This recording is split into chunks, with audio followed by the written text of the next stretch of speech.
Olhe, eu nunca pensei que a sede de um homem pudesse vir de dentro para fora, e não do sol escaldante desse meu sertão. Eu sou o Tião, um homem que sempre viveu do suor, da enxada e da palavra dada. Mas a palavra, meus amigos, o vento leva, e o caráter, esse, o dinheiro compra. Naquela manhã de terça-feira, o céu tava de um azul que doía o olho. Eu ia buscar o pão, o sustento, sem saber que ia encontrar o veneno que ia me paralisar o peito. Vi o carro do patrão, o seu Damião. Aquele carro preto, brilhando, que parecia um espelho da soberba dele, bem no meio da poeira da nossa rua. Vi o carro do patrão, o seu Damião.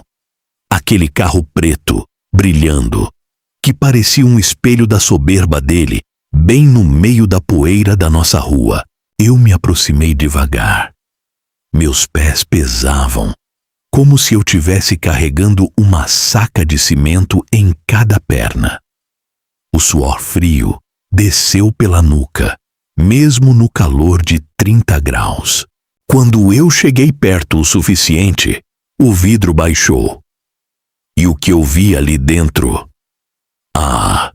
O que eu vi ali dentro não se deseja nem pro pior inimigo. Era ela, a Rosinha, a mulher que eu jurei amar no altar no mês que vinha. A mulher por quem eu deixei de comer para comprar o enxoval. Ela estava lá, rindo, deitada no banco de couro que custava mais que a minha casa, com a mão naquele homem que sempre me olhou por cima do ombro. O mundo parou. O som da feira sumiu. Ficou só o barulho do meu coração quebrando, estalando como madeira seca no fogo. E ali começou o meu inferno. A porta abriu. O seu Damião desceu primeiro, com aquela cara de quem não deve nada a ninguém. Minhas mãos perderam a força. A sacola de pão caiu na poeira. A gente planejava a vida nos mínimos detalhes. Eu dizia: Rosinha, a gente vai ter umas cabras, uma horta e o nosso teto não vai ter goteira. Ela sorria, mas hoje eu vejo que o sorriso era de quem já estava mirando outro horizonte, um que o meu braço não alcançava. Trabalhei dobrado, minha gente. Saía de casa antes do sol nascer e voltava quando a lua já ia alta, com o corpo moído e o cal nas mãos. Tudo por ela, tudo por nós. Eu achava que o amor de um homem honesto era o suficiente para segurar o coração de uma mulher. Seu Damião, o dono da padaria, sempre foi o coronel da vez aqui na vila. Homem de posses, de fala mansa e bolso cheio. Eu trabalhava para ele, prestava serviço, limpava o terreno. Nunca imaginei que ele estava limpando era o meu caminho para entrar na minha vida e levar o que eu tinha de mais sagrado. Dizem que o amor é cego, mas eu digo que ele é teimoso. Meus amigos davam indiretas, falavam dos passeios dela no carro preto, das roupas novas que não batiam com o meu salário de pedreiro. E eu, besta, defendia. Dizia que ela era uma joia que Deus me deu para eu cuidar, mas a joia era falsa. Ou melhor, o ourives era outro. Agora, olhando para trás, cada palavra doce dela tem gosto de cabo de enxada velho na boca. Vou contar para vocês como foi que o Tião, o homem mais confiante desse lugar, se tornou a chacota da cidade por causa de um par de olhos bonitos e um coração de pedra. Olhe, eu sei que eu não sou o único que já sentiu esse gosto amargo na boca. Se você também já teve o coração quebrado ou foi passado para trás por quem você mais confiava, se inscreva aqui no canal. A história do Tião é a prova de que a gente cai, mas a poeira a gente sacode. É no passo da caminhada. Clica nesse botão de se inscrever e ativa o sininho, porque aqui a prosa é sincera E o café é quente. Não deixa o Tião falando sozinho no meio desse sertão, não. Venha fazer parte da nossa família. E vamos mostrar que a honestidade ainda vale mais que o ouro de muito coronel por aí. Eu fiquei ali, paralisado na frente daquela máquina de luxo. Minha sombra projetada no asfalto parecia maior que eu, mais forte que eu, porque o Tião que estava em pé estava desabando por dentro. O sol queimava, mas eu tremia de frio. O seu Damião nem se deu ao trabalho de sair do carro primeiro. Ele só deu uma risadinha de lado, aquela risada de quem sabe que ganhou o jogo sem precisar se esforçar. Ele ajustou o retrovisor e me olhou com um desprezo que doeu mais que um tapa. Rosinha abriu a porta. Ela não desceu como alguém que foi pega no erro. Ela desceu ajeitando o cabelo, com uma arrogância que eu não reconhecia. Onde estava aquela moça simples que colhia flores comigo no mato? Sumiu, engolida pelo brilho do dinheiro. Eu tentei falar, mas a voz ficou presa na garganta, entalada como um caroço de manga. Rosinha? Por quê?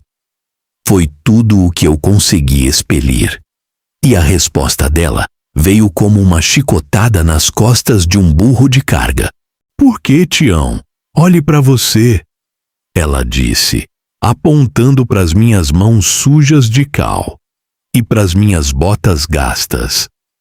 Você acha mesmo que eu ia passar o resto da vida cheirando a poeira e comendo feijão com farinha do seu lado? Aquelas palavras entraram no meu ouvido e foram rasgando tudo. Ela continuou, com o dedo na minha cara, na frente de quem quisesse ver. O Damião me dá o que você nunca vai dar. Ele me dá conforto. Ele me leva para a capital. Ele me dá dignidade. Dignidade. Que palavra engraçada para sair da boca de quem estava traindo o noivo dentro do carro do patrão. Eu olhei para o Damião e ele soltou. Deixa de ser frouxo, rapaz. Homem que não provê, perde a mulher. Vá procurar seu rumo que aqui o nível é outro. Eu senti o sangue subir.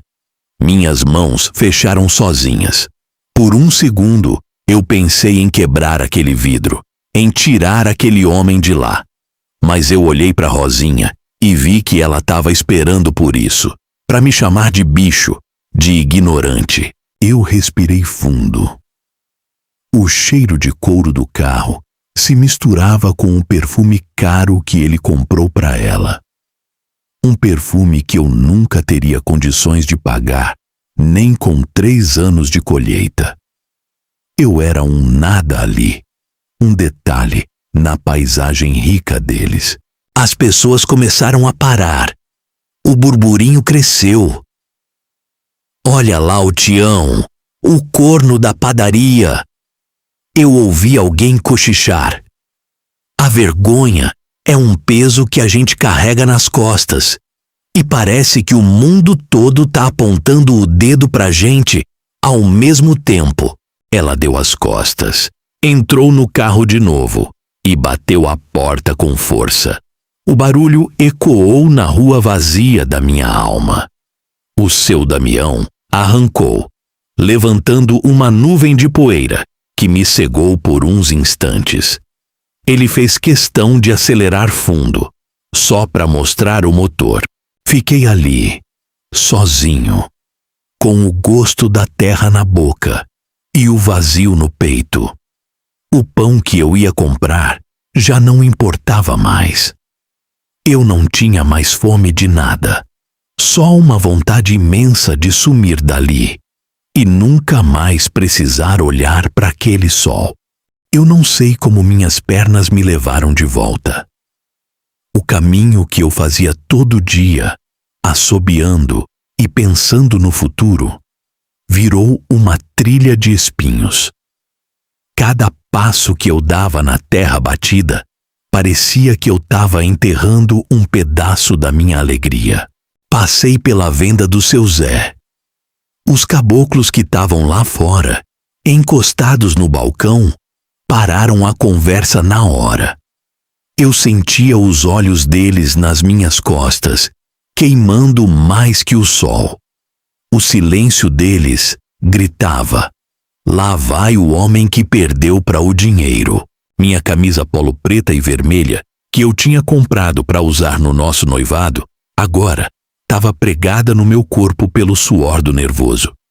Eu me sentia pequeno, como se o chapéu camuflado fosse a única coisa que ainda me escondia do mundo. Cheguei na frente da casinha que eu mesmo levantei. Cada tijolo ali tinha o suor do meu rosto e uma promessa para Rosinha. Olhei para o puxadinho que eu estava fazendo para a cozinha dela. E a vontade que deu foi de derrubar tudo com as próprias mãos. Entrei e bati a porta. O escuro da sala me abraçou, mas não trouxe paz. O cheiro de lavanda que ela gostava ainda estava no ar, impregnado nas cortinas baratas que a gente escolheu junto na feira de domingo. Sentei na única cadeira da mesa e olhei para as minhas mãos. O cal da obra do seu Damião ainda estava ali, cravado nas minhas unhas. Eu estava servindo o homem que estava me roubando a alma. E eu, cego, ainda agradecia o serviço. De repente, um ódio frio começou a tomar o lugar da tristeza. Eu lembrei do riso dela dentro daquele carro. Ela não estava só me traindo, ela estava cuspindo na minha vida de trabalhador. Para ela, meu esforço era lixo. Ouvi uma batida na porta. Era minha mãe, Dona Quitéria. Ela não precisou dizer uma palavra. O olhar de uma mãe nordestina lê o coração do filho antes da boca abrir.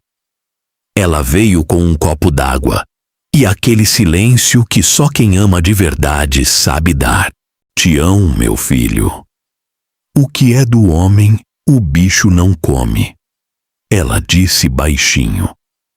Mas naquele momento, eu sentia que o bicho já tinha comido tudo. Minha dignidade estava lá na calçada da padaria, jogada junto com a sacola de pão. Levantei e fui pro quarto. O enxoval estava em cima da cama, arrumadinho. Tinha até o vestido de noiva que ela dizia que era o sonho dela. Um sonho que o seu Damião comprou com um tanque cheio de gasolina e um banco de couro. Peguei o meu violão, o mesmo que eu usava para fazer serenata na janela dela sob o luar do sertão. Olhei para aquelas cordas e senti que a música tinha morrido em mim. O Tião violeiro, o Tião sonhador, tinha ficado morto lá naquela rua.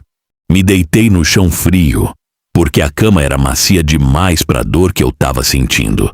Fechei os olhos e jurei para mim mesmo: o Nordeste é terra de seca, mas também é terra de renascimento. Eles iam ver que o Tião não se quebra tão fácil. O sol nem tinha apontado no espinhaço da serra.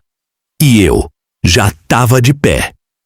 Minha mãe, Dona Quitéria, tentou me segurar pelo braço, pedindo para eu não ir trabalhar na padaria naquele dia. Mas homem que é homem não foge da lida, nem que a lida seja o próprio inferno. Vesti minha camisa polo preta e vermelha de novo. Ela já estava amassada, meio desbotada pelo desgosto, mas era minha farda de guerra. Botei o chapéu camuflado bem baixo na testa, para ninguém ver o rastro das lágrimas que secaram no meu rosto durante a noite. Cheguei na padaria do seu Damião antes de todo mundo. O cheiro de pão assando, que antes me dava alegria, agora me embrulhava o estômago. Parecia que o fermento daquela traição estava inchando dentro de mim, tirando o meu ar. Comecei a carregar os sacos de farinha. Cada saca de 50 quilos pesava como se fosse o mundo inteiro. Eu queria que o peso me esmagasse para eu não ter que pensar. mas o corpo é teimoso e a alma é sertaneja. A gente aguenta o tranco. Pelas 8 da manhã, o carro preto encostou. O barulho daquele motor era como um tiro no meu ouvido. Vi o seu Damião descer, com aquela camisa azul clarinha de quem nunca pegou num cabo de enxada, exalando o perfume que agora eu odiava. Ele passou por mim e nem me olhou na cara. Tião, tem um entulho lá no fundo para você tirar. E ande logo, que hoje o movimento vai ser grande. Ele disse, como se eu fosse um bicho, um objeto que ele comprou e agora usa como quer. Eu não disse nada. Só apertei o cabo da pá com tanta força que os nós dos meus dedos ficaram brancos. O cal da obra começou a entrar nas feridas das minhas mãos, ardendo. Mas a dor de fora era refresco perto da dor de dentro. No meio da manhã, quem aparece? A Rosinha. Ela veio buscar pão, mas eu sei que ela veio para me ver caído. Ela estava com o mesmo vestido vermelho, os cabelos cacheados brilhando no sol, caminhando como se a rua fosse o tapete da casa dela. Ela parou na minha frente e deu um sorriso de lado. Ainda aqui, Tião? Achei que você tinha tido a decência de sumir dessa cidade. O deboche dela era pior que chicotada. Ela olhou para as minhas botas sujas e fez um sinal de nojo com o nariz. O seu Damião saiu de dentro e botou a mão na cintura dela, na minha frente. Ele tirou uma nota de R$100 do bolso, aquela nota azul que eu levava 3 dias para ganhar, e deu para ela. Compre o que quiser, minha flor. Ele disse, olhando para mim. Eu olhei para os dois. O patrão rico e a noiva que se vendeu. Naquele momento, o medo que eu tinha de ficar sozinho sumiu. Eu senti uma clareza que nunca tive antes. Eles tinham o dinheiro, mas eu tinha o que eles nunca iam ter. A verdade de quem eu sou. Larguei a pá no chão. O barulho do ferro batendo na pedra ecoou pela rua toda. Olhei bem nos olhos do seu Damião e depois nos da Rosinha. Eu não ia embora com a cabeça baixa. Eu ia embora para começar a minha própria história, longe da sombra deles. Cheguei em casa com o sol ainda alto, mas para mim o dia já tinha acabado faz tempo. Não olhei para trás, não olhei para o lado. Entrei, e a primeira coisa que fiz foi pegar aquela mala velha de couro que meu pai me deixou. Ela estava cheia de poeira, igualzinho ao meu coração. Comecei a jogar minhas coisas dentro. Minha camisa polo preta e vermelha extra, umas calças jeans gastas do trabalho e as ferramentas que eu mesmo comprei com tanto sacrifício. Cada peça que eu guardava parecia que tirava um peso das minhas costas. Passei pela sala e vi o porta-retrato com a foto da Rosinha. Ela estava sorrindo, aquele sorriso que eu achei que era só meu. Não senti raiva, senti pena. Pena de quem troca uma vida inteira de respeito por um banco de couro e um relógio de ouro que nem marca o tempo da alma. Peguei o porta-retrato e, com toda a calma do mundo, tirei a foto. Rasguei em 1000 pedaços e deixei cair no chão de barro. O vidro eu deixei lá, vazio, para lembrar que quem habita o vazio é quem não tem verdade dentro de si. Minha mãe, Dona Quitéria, apareceu na porta. Ela viu a mala e não perguntou: "Para onde?" Ela sabia que o sertão é grande, mas a mágoa é maior. Ela se aproximou com um lenço amarrado na cabeça, o rosto vincado pelo tempo, e me entregou um embrulho com rapadura e queijo. "Vá, meu filho. O mundo é largo e Deus é Pai. Onde você encostar esse chapéu camuflado, vai ter terra para você plantar de novo", ela disse, com a voz embargada. Abracei ela tão forte que por um segundo achei que o meu peito ia colar de novo. Peguei o meu violão, aquele de madeira gasta, que já conhecia todos os meus segredos. Refez, image, deros o piso, PNG. Ele era o único que sabia o som exato da minha tristeza, e quem sabe agora ia aprender o som da minha liberdade.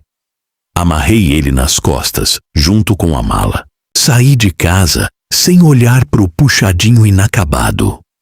Deixei a porta aberta para quem quisesse entrar e ver que o Tião não morava mais ali. O Tião que eles conheciam tinha morrido na calçada da padaria. Esse que estava saindo agora era outro homem. Caminhei até o ponto de ônibus, na beira da estrada. O calor estava de rachar o juízo, mas eu não sentia. O chapéu camuflado protegia os meus olhos do sol, mas nada protegia a minha alma das lembranças que ainda tentavam me segurar pela calça. De longe, vi o carro preto do seu Damião passando voando pela pista. Senti o vento do deslocamento de ar bater no meu rosto. Ele nem me viu. Para ele, eu era só mais um retirante, um nada na beira da estrada. Ele não sabia que aquele nada estava levando o melhor dele, a paz. O ônibus da empresa, Gontijo, apontou na curva, levantando uma cortina de poeira vermelha. Um gigante de ferro, vindo me buscar para me levar para longe daquela humilhação. Subi os degraus e senti o cheiro de óleo diesel e de esperança misturada com medo. Sentei na última poltrona e encostei a cabeça no vidro quente. Enquanto o ônibus arrancava, vi a minha cidadezinha ficando pequena, sumindo na neblina do calor. O Tião estava indo embora, mas ele estava levando o violão. E onde tem violão, a história nunca termina. O ronco do motor do ônibus era como um mantra que ia limpando a minha cabeça. Cada quilômetro que o asfalto engolia era uma lembrança ruim que eu deixava para trás. O sertão ia mudando de cor na janela. E eu, dentro de mim, também ia trocando de pele. Cheguei numa cidadezinha nova, daquelas que o sol brilha diferente, porque ninguém ali conhecia o Tião corno, ou o Tião pobre. Desci do ônibus com a mala de couro pesada num braço e o violão no outro. O chapéu camuflado estava firme na cabeça, como a minha nova vontade de viver. Caminhei até a praça central. Minha camisa polo preta e vermelha estava empoeirada da viagem, mas meu peito estava mais leve do que nunca. Sentei num banco debaixo de uma oitizeira frondosa e respirei o ar de quem não deve nada a ninguém. Abri a mala e tirei o embrulho que minha mãe fez. Comi o queijo e a rapadura, sentindo o gosto do cuidado dela. Ali, naquela praça estranha, eu entendi que a Rosinha levou o meu enxoval. Mas o que é de verdade, ninguém tira do homem. Tirei o violão da capa devagar. As cordas estavam meio frouxas do balanço da viagem. Comecei a afinar, e cada nota que saía era como se eu tivesse consertando um pedaço do meu coração. O som ecoou pela praça, chamando a atenção de quem passava. Um senhor de idade, de chapéu de palha e chinelo de couro, parou na minha frente. Ele me olhou de cima a baixo, viu minhas mãos calejadas e o meu violão gasto. "Toca uma pra nós, rapaz." Ele pediu, com um sorriso de quem também já viveu muita coisa. Eu fechei os olhos e comecei a tocar. Não toquei as músicas de tristeza que eu fazia pra Rosinha. Toquei um galope, uma música de força, de quem atravessa o deserto e acha água. Minha voz saiu forte, vibrando no meio da praça, como se o mundo todo tivesse ouvindo. As pessoas foram chegando. Um grupo de crianças, umas senhoras que voltavam da igreja, o dono do bar da esquina. Eu não era mais o homem humilhado na porta da padaria. Eu era o Tião, o cabra que trazia a alma do Nordeste nas cordas de um pinho. Quando terminei, o silêncio da praça foi quebrado por palmas sinceras. O dono do bar se aproximou e disse: "Rapaz, você tem o dom. Se quiser tocar aqui hoje à noite, em troca de um prato de comida e um quarto, a porta tá aberta." A vida estava me dando a mão de novo. Pensei na Rosinha e no seu Damião. Imaginei eles lá, trancados naquele carro luxuoso, cercados de dinheiro, mas vivendo de aparência e traição. Senti uma paz danada. Eles tinham a posse, mas eu tinha a liberdade de ser eu mesmo. Olhei para o céu, que já estava ganhando as cores do crepúsculo. O chapéu camuflado agora não servia para me esconder, mas para marcar o meu lugar no mundo. Eu era um retirante, sim, mas um retirante que não levava mágoa na bagagem. Ajeitei as coisas e caminhei em direção ao bar, com o violão nas costas. A história do Tião não terminou naquela calçada empoeirada. Ela estava só começando. O Nordeste é terra que racha, mas é terra que brota flor quando a gente aprende a se regar por dentro. A vida é um moinho, minha gente. Ela tritura a gente, aperta o peito até parecer que não sobra nada, mas é dessa moenda que sai o melhor caldo. O que eu passei naquela calçada da padaria, o desprezo da Rosinha e a soberba do seu Damião. Tudo isso serviu para me mostrar que o meu valor não cabe num banco de couro de carro de luxo.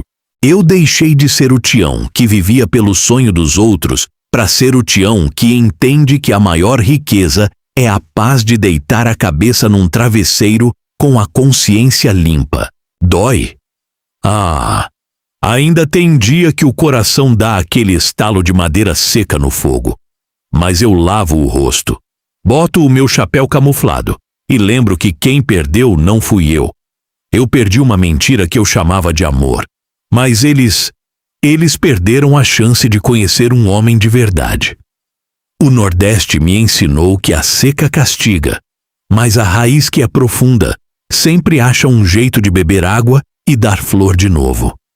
Eu renasci naquela estrada. Muito obrigado por me ouvirem hoje, de coração. Se essa minha prosa tocou o seu peito de algum jeito, não esqueça de deixar o seu comentário aqui embaixo. Eu quero saber. Você já teve que recomeçar do zero também? Fiquem com Deus, cuidem dos seus e lembrem-se, a poeira pode até cobrir a gente por um tempo, mas o que tem brilho próprio, o vento não apaga. Até a próxima prosa do Tião.